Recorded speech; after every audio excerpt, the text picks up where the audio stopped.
पावसाळ्यापूर्वी आपण pre monsoon वर्कची आपली जी तयारी असते त्यामध्ये ती महत्वाची जी बैठक आहे मुंबई महापालिका मुंबई शहरासाठी, त्याच्यामध्ये BMC ची सर्व team, navy, air force, army, military, NDRF, SDRF आणि स्टेट डिझास्टर मॅनेजमेंट आणि मुंबई महापालिकेची संपूर्ण यंत्रणा अशी सगळ्या टीम बरोबर बैठक झाली. एक चर्चा त्याच्यामध्ये खरं तर पोलीस आयुक्त पण त्या बैठकीत होते, पोलिसांची टीम देखील आणि सर्वच संबंधित विभाग जे आहेत, रेल्वेचे विभाग आहेत, रेल्वे ज्या यंत्रणा आपल्याला या मुंबईतल्या पावसाळ्यापूर्वी जे काही अलर्ट आपल्याला जे काही काळजी घेतली पाहिजे आणि ज्या लोकांना संबंधित यंत्रणांना अलर्ट केलं पाहिजे यावर चर्चा या ठिकाणी झाली. आणि एक झिरो कॅज्युअल्टी मिशन अशा प्रकारचं एक सर्वांनी ठरवलं ॲज अ टीम म्हणून आपण काम केलं पाहिजे. आणि यामध्ये कुठल्याही परिस्थितीमध्ये IMD ची पण टीम होती. कुठल्याही परिस्थितीमध्ये जीवितहानी आणि लोकांच्या मालमत्तेची हानी होऊ नये यासाठी संपूर्णपणे मग त्यामध्ये नाले सफाई झाली पाहिजे व्यवस्थित. नाले सफाई करत असताना किती मेट्रिक टन गाळ काढण्याच्या ऐवजी खाली जो नाल्यातला हार्ड बेस लागतो, गेल्या वर्षी जसं केलं आपण तसे यावर्षी सूचना दिलेल्या आहेत. हार्ड बेस लागेपर्यंत गाळ काढणे, तो गाळ काठावर तसाच न ठेवता तो उचलून त्याची विल्हेवाट लावणे या बाबतीत देखील सूचना झालेली आहे. त्याचबरोबर जे स्पॉट आहेत जिथे वॉटर लॉगिंग होतं, पाणी तुंबतं, हे स्पॉट आयडेंटिफाईड आहेत आणि त्यामुळे तिथे जे काही यंत्रणा आहे म्हणजे आपले हाय प्रेशरचे पंप त्या ठिकाणी 24/7 ठेवणे. आणि दुसरं आपण होल्डिंग पॉन्ड केलेले आहे, त्या होल्डिंग पॉन्ड मध्ये आपण 12-13 ठिकाणी होल्डिंग पॉन्ड केलेले आहेत. तर त्या ठिकाणी त्या पाण्याचं स्टोरेज करणं म्हणजे जेणेकरून जे पावसाच्या पाण्यामुळे जे पाणी साचतं ते स्टोरेज करण्याची जी सिस्टीम आहे ती देखील त्या ठिकाणी अलर्ट करणे. त्याचबरोबर जे नाले आहेत त्या नाल्याचे जी तोंड आहेत ती रुंद करणे, या संपूर्ण म्हणजे मिठी नदीपासून ते बाकी जे मोठे नाले आहेत या संदर्भामध्ये. त्याचबरोबर जे आपले फ्लड गेट्स आहेत, आपले किती ठिकाणी आहेत ते फ्लड गेटचं ते आपण जवळपास 27 ठिकाणी आहेत. तर ती सर्व फ्लड गेट जी सिस्टीम आहे ती अतिशय ऍक्टिव्हेट आहे, ती देखील BMC ने तपासलेली आहे. मॅनहोल बाबत देखील चर्चा यावर झाली. तो एक महत्वाचा मुद्दा मॅनहोलचा, त्याच्यावर पूर्ण BMC लक्ष ठेवू नये. 1 लाख मॅनहोल आपण बसवलेले आहेत. त्याला सिक्युरिटी म्हणजे ती जाळी आता पहिल्यासारखं चोरी होणार नाही असं त्याचं ते लॉक सिस्टीम केली आहे. आणि त्याचं इन्स्पेक्शन देखील करतायत ते.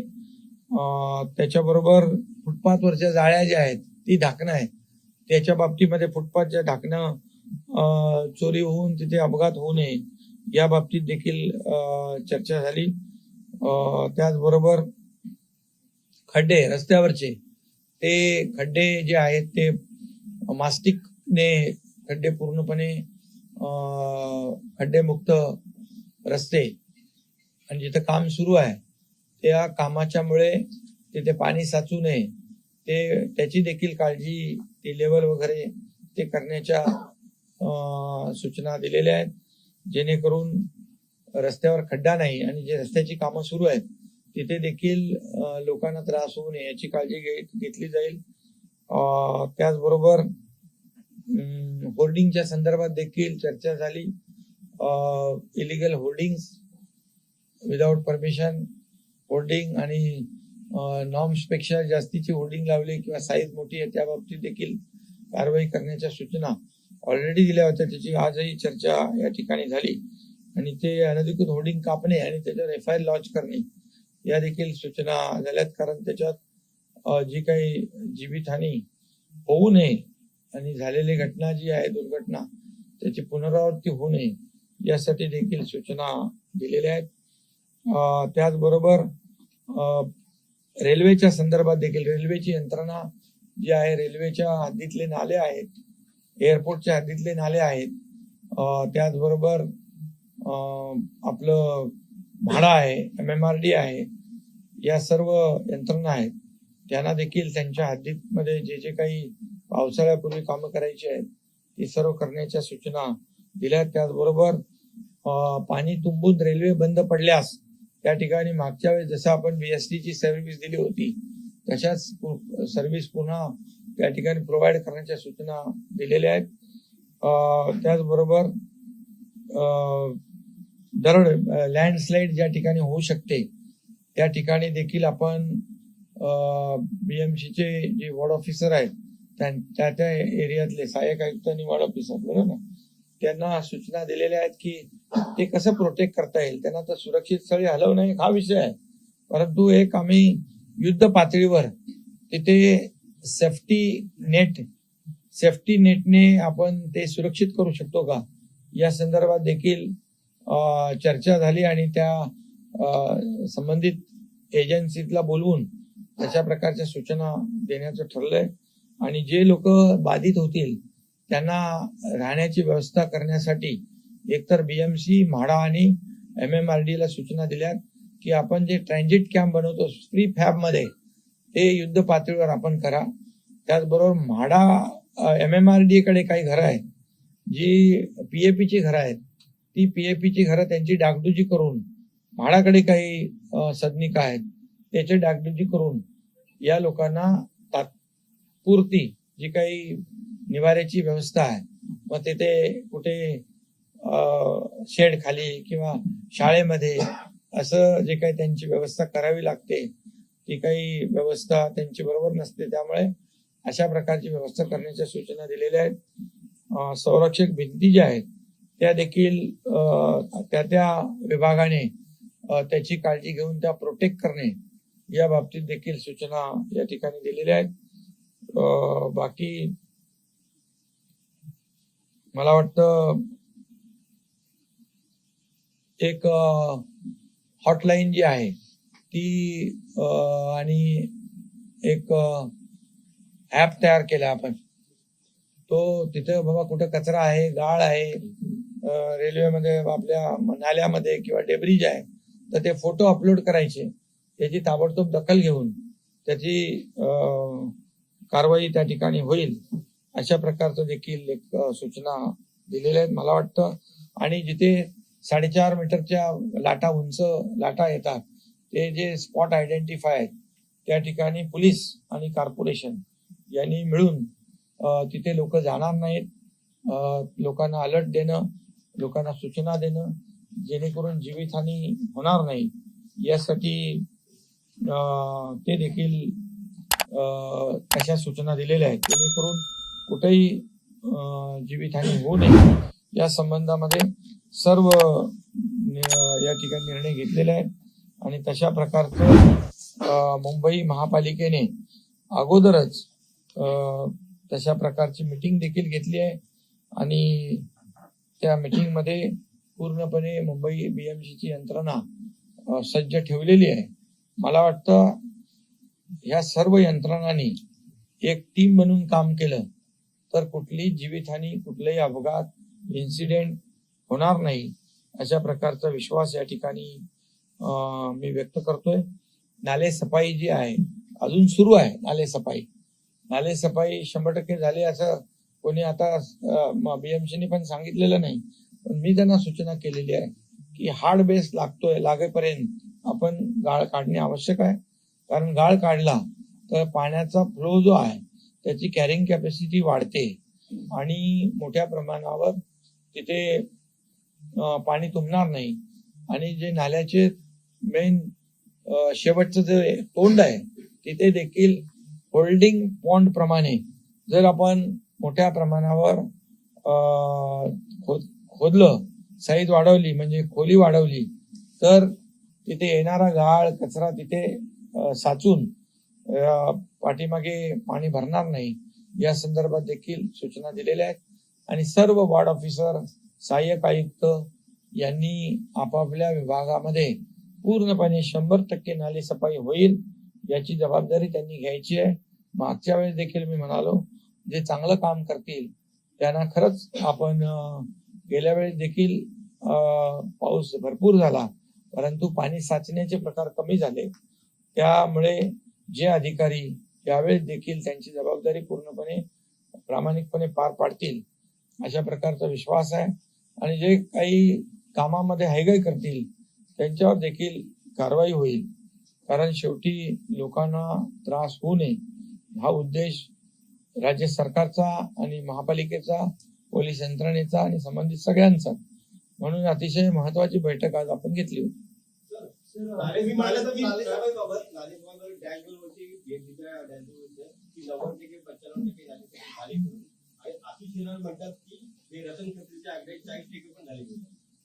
अरे म्हणून मी सांगितलं काय, आता नाल्याचा हार्ड बेस लागेपर्यंत गाळ काढणे ते त्यात वेळ आहे ना, काढतायत, सुरू आहे काम, नक्की करतील ते. सगळ्या ऑथॉरिटीजचे प्रमुख आता या बैठकीत आपल्यासोबत होते, पण जेव्हा काही अडचणीची वेळ ऑथॉरिटीज मध्ये मुंबईमध्ये पासिंग पार्सल बीएमसी असेल, MRT असेल किंवा रेल्वे असेल, अशा परिस्थितीत तुम्ही त्या सगळ्या प्रमुखांना काय आदेश दिले की ही गोष्ट होऊ नये? नाही, ह्याच्यामध्ये कोऑर्डिनेशनने काम करायचं आहे. बीएमसी एक नोडल ऑफिसर, एक नोडल ऑफिसर यांचा बीएमसीचा असेल आणि तो सगळ्या यंत्रणांशी संपर्कामध्ये असेल. त्यामुळे एक टीम वर्क म्हणूनच काम केलं पाहिजे. आणि म्हणून आज जी बैठक झाली एक टीम म्हणून बैठक झालेली आहे आणि सगळ्यांनीच ठरवलेलं आहे की आपापली जबाबदारी अचूक आपण पार पाडायची.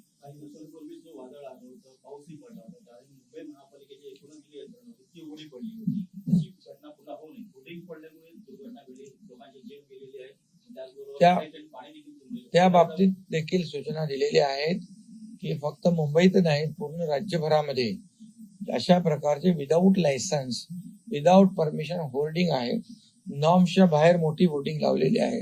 या सर्व होर्डिंगवर कारवाई करणे आणि जी त्यांना होर्डिंग कापून टाकणे, त्यांच्यावर गुन्हा दाखल करणे, त्यांच्यावर कारवाई करण्याच्या सूचना दिल्या. जे अधिकृत आहेत, परमिशन घेतलेले आहेत, त्यांचं देखील स्ट्रक्चरल ऑडिट झालं पाहिजे अशा देखील सूचना दिलेल्या आहेत.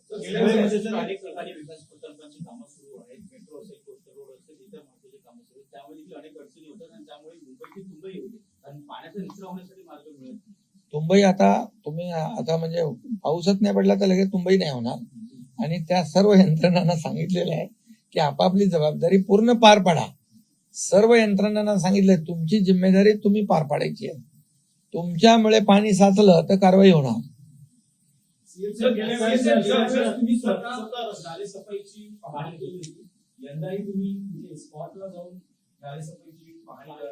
आता बैठक तर घेतलेली आहे आणि तुमच्या सगळ्यांची इच्छा असेल तर तेही करेन.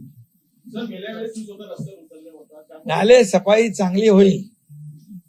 गेल्या वेळेस जसं आपण सांगितलं की नाल्यातला गाळ किती काढला, चिखल किती काढला, यापेक्षा पाणी भरणार नाही याची जबाबदारी तुमची. पाणी भरलं म्हणजे ते नाले सफाई व्यवस्थित झाली नाही. त्यामुळे गेल्या वेळेप्रमाणे यावेळेस नाले सफाई होईल आणि युद्ध पातळीवर ते काम सुरू आहे. सर, गेल्या वेळी नालेसफाईची पाहणी केली होती त्यावेळी उद्धव ठाकरेंकडून टीका करण्यात आली होती. मात्र आता पावसाळा आलेला आहे, उद्धव ठाकरे लंडनवारी करतायत. मी तर जाऊन हे सोडून, मी तर आता काल संभाजीनगरला होतो, तिथे दुष्काळाच्या बाबतीत बैठक झाली. आज आज आज इथे मुंबई महापालिकेची मीटिंग आहे. 2 दिवसानंतर एक स्टेट डिझास्टरची मीटिंग होईल. शेवटी आता कसं आहे, आता आपल्याला इथे जे काही काळजी घेणं आहे प्री मान्सून वर्क ते तर घ्यायला पाहिजे ना. मी तर लंडनला जाऊ शकत नाही ना, मला तर तुम्ही मुख्यमंत्री केलेलं आहे त्यामुळे इथं मला काम करायला लागेल.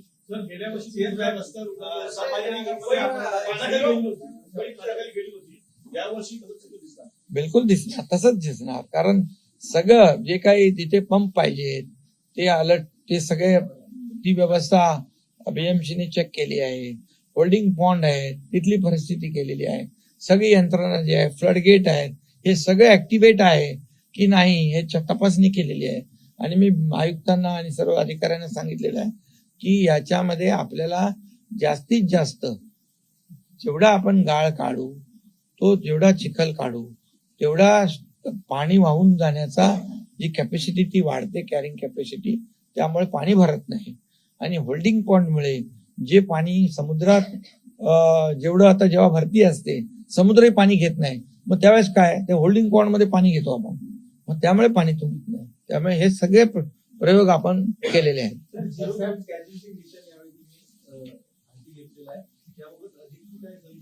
म्हणजे जीवितहानी होऊ नये, एकही जीवितहानी होऊ नये यासाठी पूर्ण यंत्रणा जी आहे सज्ज राहिली पाहिजे.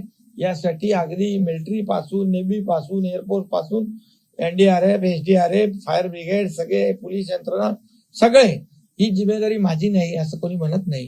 ही सगळ्यांची कलेक्टिव्ह आमची जिम्मेदारी आहे असं म्हणून लोक काम करतील. तेव्हा एकही मृत्यू होऊ नये ही आमचं, म्हणजे जिथं होऊ शकतो, जिथे काही दुर्घटना होऊ शकते, तिथं आधीपासून आपण काळजी घेऊ, लोकांना अलर्ट करू.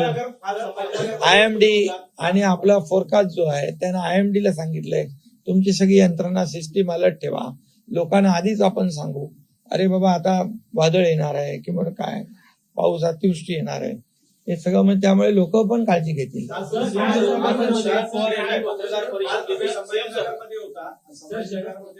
उघडपणे गर्भलिंग निदान पाहिलं जाते आणि गर्भपात जाते. एक नाबालिग मुलगी जसं ते निदान करतं आणि त्याला 5 लाख रुपये दरमहा दिले जातात. अशा प्रकारच्या घटना महाराष्ट्रात यादी झाल्या आहेत, परंतु त्यावर अजूनही कुठल्या प्रकारचं नियंत्रण, अशा प्रकारच्या कुठं घटना होत असतील त्याच्यावर कठोर कारवाई केली जाईल, कोणालाही पाठीशी घातलं जाणार नाही. शरद पवार यांनी पत्रकार परिषद घेतली आहे आणि राज्यातील सर्व जलसाठ्यांचं जे आहे आकडेवारी त्यांनी जाहीर केली. अनेक ठिकाणी भीषण पाणी टंचाई निर्माण झालेली आहे. राज्य सरकार काय निर्णय? मी काल गेलो होतो संभाजीनगरला, मराठवाड्यामध्ये तिथे सगळी माहिती मी घेतली. 1837 टँकर सुरू आहेत, 1249 गावं, 12 वाड्या या ठिकाणी हे टँकर सुरू आहेत. मी त्यांना सांगितलंय तुम्ही जाहिरात काढा, आणखी कोणाला टँकर पाहिजे, चारा पाहिजे, जनावरांच्या पाण्याचा तुटवडा आहे, जाहिरात काढा ताबडतोब कुणाला. आणि सगळ्या तहसीलदार पासून, तलाठी पासून, आपला ग्रामपंचायतचा सरपंच पासून, ग्रामसेवक यांना त्या एरियामध्ये, गावामध्ये सगळ्यांना जाऊन अलर्ट करायला सांगा. तुम्हाला आणखी टँकर कुठे पाहिजे, आणखी पिण्याचं पाणी कुठे पाहिजे, जनावरांना पिण्याचं शॉर्टेज कुठे, चाऱ्याचं शॉर्टेज कुठे. आणि सुदैवाने तुम्हाला मी सांगतो, यावर्षी आम्ही डीपीडीसीतून पैसे दिले होते चारा उगवण्यासाठी, वैरण उगवण्यासाठी. त्यामुळे प्रत्येक जिल्ह्यामध्ये चारा उपलब्ध आहे, कुठेही प्रॉब्लेम नाही. जिथे चाऱ्याची आवश्यकता, छावणीची आवश्यकता पडेल तिथे तात्काळ छावणी सुरू करण्याच्या सूचना दिलेल्या आहेत. त्याचबरोबर ज्या काही पाणी पुरवठा योजना आहेत त्या लाईट बिलमुळे बंद पडलेल्या आहेत. ते सांगितलं मागचं लाईट बिल नंतर बघू, आता ताबडतोब कनेक्शन द्या. ती पाणी पुरवठा योजना पण सुरू करायच्या सूचना मी काल दिलेल्या आहेत. आणि त्यामुळे मला वाटतं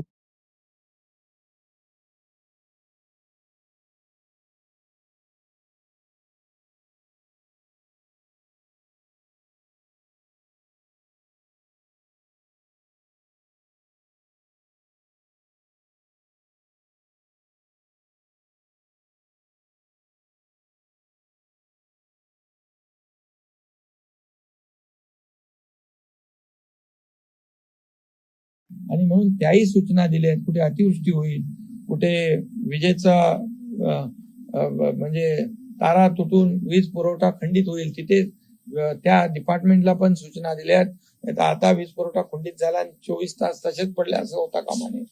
त्या ठिकाणी देखील सूचना ज्या काल दिल्या मी, त्या दुष्काळग्रस्त भागासाठी पण पुढे अतिवृष्टी होऊन पाऊस पडेल तिथे देखील कुठेही अपघात होऊ नये यासाठी पण सूचना दिलेल्या आहेत. कुठेही काही कमी पडणार नाही.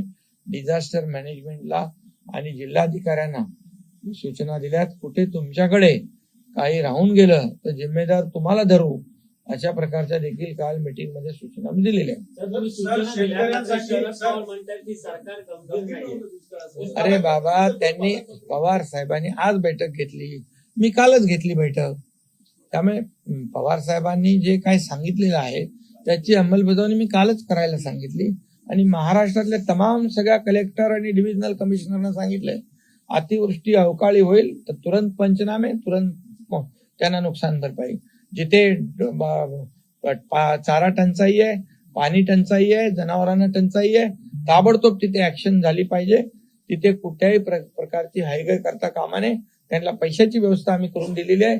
कुठेही आणि खालच्या लेवलला कलेक्टरकडे टँकरसाठी येण्याची आवश्यकता नाही. प्रांत लेवलला आम्ही त्यांना अधिकार दिलेले आहेत.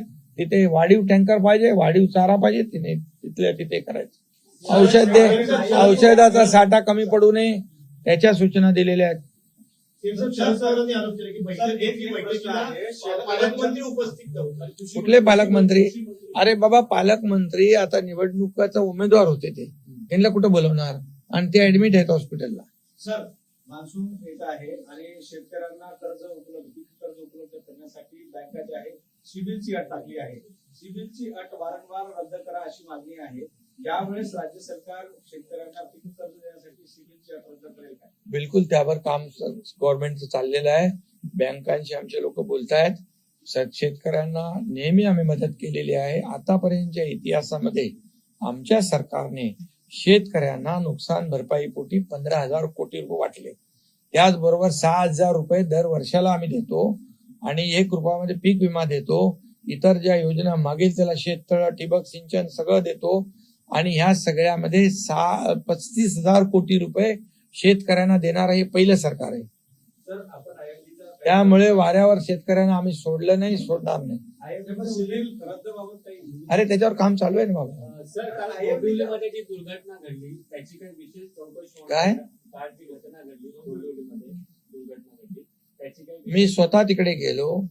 तिकडे तो रिॲक्टरचा स्पॉट होता आणि त्याच्यामध्ये मोठी दुर्घटना झालेली आहे. हायली हजार्डस केमिकल कंपन्या ज्या आहेत त्या म्हणजे रेड कॅटेगरी मधल्या हा जो कालचा स्फोट होता हा स्फोट हायड्रोजन पॅरॉक्साईडचा होता. त्यामुळे ते रिॲक्टर मध्ये टेम्परेचर मी काय त्यातला तज्ञ नाहीये, पण मी जी माहिती घेतली तर तिथलं जे काही तापमान वाढल्यामुळे तो हायड्रोजन बॉम्ब झाला आणि तो फुटला. त्यामुळे अशा प्रकारच्या घटनाची पुनरावृत्ती होऊ नये म्हणून आम्ही हायली हजार्डस केमिकल कंपन्या तिथून शहराच्या बाहेर, नागरी वसाहतीच्या बाहेर शिफ्ट करण्याच्या सूचना दिलेल्या आहेत. MIDCने जागा घेतली आहे, तिकडे त्यांनी शिफ्ट करावं किंवा चेंज ऑफ यूज त्यांनी त्यांचा उद्योग आहे इंजिनिअरिंग करावा, टेक्सटाईल करावा, IT करावा. त्याला आम्ही जादा सवलती देऊ आणि तिथे कुठेही दुर्घटना होणार नाही अशा प्रकारचे उद्योग सुरू करण्यासाठी त्यांना आम्ही संधी देऊ. सर, IMDचा उल्लेख तुमच्या माध्यमातून आता करण्यात आला. आम्ही सगळ्यांचाच अनुभव असा आहे पत्रकारांचा, IMDचा अंदाज बहुतांश वेळा चुकतो. पुढचे 4 दिवस अतिवृष्टीचा इशारा दिलेला असतो IMDने, त्यानंतर पाऊसच येत नाही. जगात अशा अनेक यंत्रणा आहेत ज्यांचा अंदाज तंतोतंत खरा ठरतो. ज्यावेळी आपण डिझास्टरच्या बैठकी घेतो त्यावेळी यावर चर्चा होते की नाही, आणि हा प्रश्नही आणि सूचना म्हणून याच्यावर चर्चा झाली. IMD एकदम यावेळी अलर्ट आहे. सगळ्या त्यांची यंत्रणा एकदम सुधारवली, त्यांनी एकदम ऍक्टिव्हेट केलेली आहे. बरोबर ना? दोन डॉपलर रडार चालू आहे, त्यामुळे काही प्रॉब्लेम येणार नाही. IMDचा एकदम फोरकास्ट 100% सही राहील. अरे मुंबई महापालिका आता कुठं चालले स्कोपच्या बाहेर तुम्ही?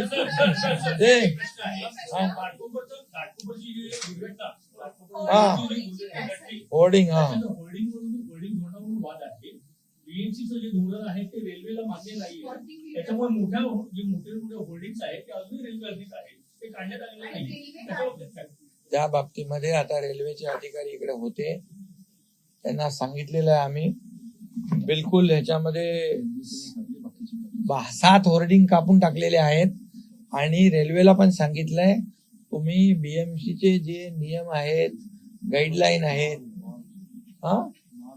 नॉर्म जे आहेत त्याप्रमाणे तुम्ही होर्डिंग लावा, अशा प्रकारच्या त्यांना सूचना दिलेल्या आहेत. कुठलंही होर्डिंग धोकादायक असेल त्याला कापून टाकायच्या सूचना मी दिलेल्या आहेत. आणि जे अधिकृत आहे त्याचा स्ट्रक्चरल ऑडिट करा, आणि जे अनधिकृत आहेत त्यांच्यावर गुन्हा दाखल करा, त्यांना जेलमध्ये टाकून द्या. काय कोणी माणसं मारण्याचा परवानगा कोणाला दिलेला नाहीये. सर आपने मुंबई को या महाराष्ट्र को उसका आपने रिव्यू लिया है कल औरंगाबाद में, आज आप मुंबई में थे. फिलहाल मानसून को लेकर क्या कुछ तैयारी मुंबई या कुछ महाराष्ट्र, क्योंकि सांगली हो या बाकी के जिलों वहाँ पे जब बारिश आती है, जब अतिवृष्टि का मामला होता है तो कट ऑफ हो जाता है, उससे संपर्क हो चुका होता है, क्या कुछ सूचनाएं आपने? ये मुंबई शहर के प्री मानसून वर्क जो होता है बीएमसी का, उसकी एक बड़ी मीटिंग थी. इसमें बीएमसी की पूरी टीम थी, पुलिस कमिश्नर, यहाँ पर हमारे दोनों पालक मंत्री, यहाँ पर army, navy, air force, NDRF, SDRF, fire brigade सब थे. ये सब जितने भी आपातकालीन व्यवस्था जो है वो पूरी तरह इसमें मीटिंग में शामिल थी, और सभी लोगों को सूचित किया गया है अपनी अपनी जिम्मेदारी पूरी तरह से निभाओ, ताकि रेलवे के लोग थे, एमएमआरडी के लोग थे, माड़ा के लोग थे, पीडब्ल्यूडी के लोग थे, टोटल जितनी एजेंसी मुंबई में है वो सब लोग यहाँ मौजूद थे, और सभी लोगों को कहा है एज ए टीम वर्क करो आप, और ये मेरी जिम्मेदारी है, सबकी जिम्मेदारी है, ऐसे बोल के काम करो. और इसीलिए मुझे लगता है हमने जीरो कैजुअलिटी मिशन के तौर पे हम लोग काम कर रहे हैं, ताकि कोई भी जीवित हानि ना हो और लोगों की मालमत्ता की भी नुकसान ना हो. इसलिए ये पहले से ये सब लोग अलर्ट है. पूरे नाले सफाई जोर शोर से शुरू है, 100% नाली सफाई होगी, हार्ड बेस लगने तक नाले सफाई होगी. और अधिकारियों को कहा है जो वहाँ पानी ने वाटर लॉगिंग नहीं होगी उसका सम्मान करेंगे, जहाँ नुकसान होगा उसके ऊपर कार्रवाई करेंगे. और ये हम चाहते हैं कि मुंबई में कहीं पर भी कोई भी हादसा ना हो. जो हादसा होने वाले स्पॉट है वो आइडेंटिफाइड है, वहां पर पहले से अलर्ट जारी किया जाएगा. पुलिस है, कारपोरेशन की टीम है, ये सब पूरी ये टीम काम करेगी. और मुझे लगता है कि पिछले साल जैसे पानी नहीं भरा था, लोगों को तकलीफ नहीं हुई थी, उसी तरह इस साल भी हम उम्मीद करते हैं कि ये अच्छी तरह से बारिश भी ज्यादा होने वाली है, लेकिन ज्यादा होने के बावजूद हमारी पूरी बीएमसी की टीम पूरी तरह तैयार है, पुलिस यंत्रणा तैयार है, पूरे जितने टीम है आपातकालीन व्यवस्था में लगे हुए वो सब अलर्ट है. तो महाराष्ट्र में खासकर सूखे की स्थिति करें तो पॉलिटिकल अभी से रिमार्क शुरू हो गए कि 10,000 से ज्यादा ऐसे गांव हैं जहां पर टैंकर पहुंचाना पड़ रहा है, तो नहीं पहुंच पा रहे, तो कुछ सवाल मुद्दा उपस्थित करते हैं. क्या आपकी तैयारी इन गाँव तक पहुंची हो चुकी है? क्या आने हमारे लोग वहाँ उस गांव तक पहुंच गए हैं. कल मैंने उसका जायजा लिया है. संभाजी नगर में मराठवाड़ा रीजन का सभी कलेक्टर थे, डिविजनल कमिश्नर थे, सभी से मेरी बात हुई है. वहां पर टैंकर जितने चाहिए उतने 1800 टैंकर शुरू है. 1250 गांव मराठवाड़ा के, पूरे स्टेट में सभी लोगों को सूचित किया है कहीं पर भी टैंकर कम ना हो, वहां पर जानवरों को पानी मिले, चारा मिले, इसमें कोई कमी ना हो. और चारा छावनी लगाना है, जिधर जरूरत है वो लगा दो. डीपीडीसी से पैसे दिए हुए हैं. और कहीं पर भी किसी भी बात की अगर तकलीफ हो तो एक ऐड देने को कहा है. वो कोई भी गांव में अगर टैंकर नहीं पहुंचा है तो तुरंत वो गांव वाला डिमांड करेगा. वहां हमारा जो तलाटी है, तहसीलदार है, ग्राम सेवक है, वो सभी गांव में जाएगा. जहाँ जहाँ जिस चीज की जरूरत है वो पूरी तरह उनको जरूरत पूरी की जाएगी. ऐसी व्यवस्था पूरे राज्य में हमारी सरकार ने की हुई है. सर डोबिली के जुड़ा हुआ सवाल है, अगर ऐसे एमआईडीसी में अगर हजार्डस केमिकल्स रखे होते, इतने बड़े रिएक्टर का स्फोट होता है, बाकियों को आपने क्या सूचना की है, किस पर कार्रवाई आपने की? और दूसरा ये कि होर्डिंग्स का ही मामला अभी सामने आया है. नहीं, जो डोंबिवली का जो हादसा हुआ है बहुत ही बड़ा हादसा है. रिएक्टर का ब्लास्ट हुआ है और वहां पर जो हाईली हजार्डस केमिकल कंपनी है उसे हम शिफ्ट करने वाले हैं. वो शहर के बाहर, नागरिक बस्ती से बाहर, पब्लिक जो रहते हैं उनके बाहर उनको एमआईडीसी की जगह दे देंगे, या फिर उन्होंने अपना कारोबार जो फैक्ट्री है उसका चेंज ऑफ यूज करे, इंजीनियरिंग करे, टेक्सटाइल करे, आईटी करे, उसको हम सहूलियत देंगे. इंसेंटिव देंगे, जो भी हमारी पॉलिसी है उसमें और चेंज करेंगे हम, ताकि उनको भी राहत मिले और एक्सीडेंट ना हो, ऐसा हादसा ना हो, पूरी फिर किसी की जान न जाए, ऐसे निर्णय हमने लिया है। महाराष्ट्र के सभी और हाँ, सब जगह सब पूरी हमारी जो जितनी टीम है, ये इंडस्ट्री डिपार्टमेंट है, इंडस्ट्रियल सेफ्टी डिपार्टमेंट है, एमपीसीबी है, एमआईडीसी है, ये सब लोगों को सूचित किया है, सब कलेक्टर को भी सूचित किया है। लैंडस्लाइड एरिया जो है सर, लैंडस्लाइड एरिया मुंबई को या महाराष्ट्र को, वहाँ पे हमेशा हमने घटनाएं देखी, इसके लिए क्या सूचना? लैंडस्लाइड जहाँ होता है वहाँ के लोगों को सुरक्षित जगह पर शिफ्ट करने की सूचना दी है। और एक हमने ये भी किया है कि उनके लिए जो हमारे पास पीएपी के घर है, और जो मैंने कमिश्नर बीएमसी माड़ा और एमएमआरडी को कहा है कि जो प्रीफैब घर है, प्रीफैब घर जो बनाओ तुरंत फटाफट, और उनको जैसे स्कूल बिल में रखना नहीं पड़े, और जो पीएपी घर है जो उनको रिनोवेट करें और उनको वहां रखें, ये कहा है। और जहाँ जो लैंडस्लाइड होता है वहाँ एक ऐसी कोशिश हमारी है कि सेफ्टी नेट से उसको पूरा प्रोटेक्ट करें। वो हमारी योजना जो है वो 8-10 एजेंसी को बुलाएंगे और वो भी कोशिश करेंगे। सर विरोधी पक्ष ये अभी मुंबई में हमने ये किया है, मुंबई में इसकी शुरुआत होगी और भी जगह रेप्लिकेट करेंगे। सर विरोधी पक्ष नेत्यांनी आरोप केलेला आहे जो पहाड़ी में बसे घटना है हमेशा जो लैंडस्लाइड एरिया जो है, लैंडस्लाइड प्रोन एरिया जो है, उसके अंदर जो लोगों को बारिश से पहले शिफ्ट करने का है, पिछले टाइम हमने देखा है कई जगह हुआ है, तो उनको सुरक्षित जगह पर उनका पुनर्वासन हम करेंगे, पर्याय व्यवस्था करेंगे। सर विरोधी पक्ष नेत्यांनी आरोप केलेला आहे डोंबिवलीमध्ये ज्या कंपन्या होत्या त्यांचं सरकारची साठवणूक होताना काही अपडेट आहे? आता त्याला काय बोलू मी? अरे घटना काय झाली, माणसं मेली आणि चोराच्या मनात चांदत, मला वाटतं त्यांचा तोच धंदा आहे का हप्ते घ्यायचा? अरे माणसाचा जीव गेलाय तिथे, त्यामध्ये त्यांना अशा प्रकारचं भाष्य करणं शोभत नाही, समजलं की नाही?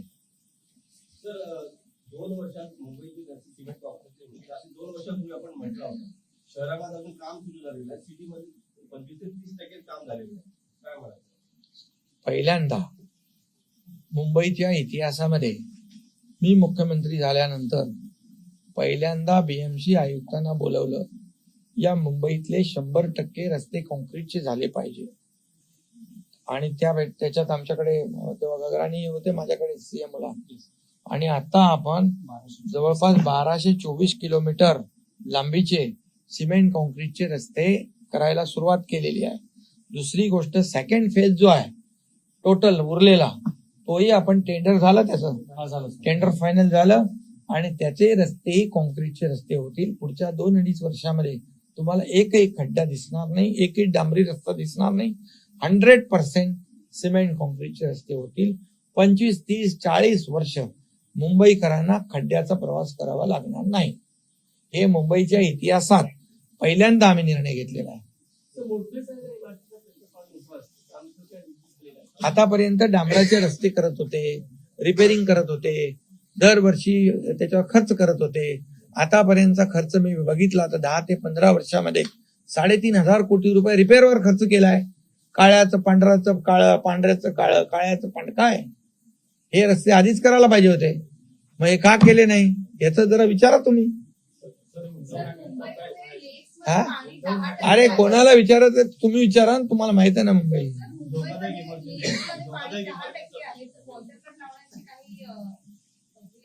कशामध्ये. मुंबईतल्या मुंबईकरांना माझी विनंती आहे, पाणी काटकसरीने वापरलं पाहिजे. आणि आता पुढे पाऊस पडेपर्यंत थोडं आपल्याला काटकसर करावी लागेल.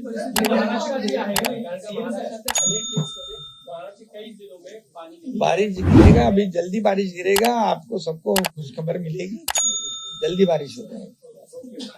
ठीक है. गरजा हिंदुस्तान चॅनलला सबस्क्राईब करा आणि ताज्या घडामोडी जाणून घेण्यासाठी बेल आयकॉनवर प्रेस करा.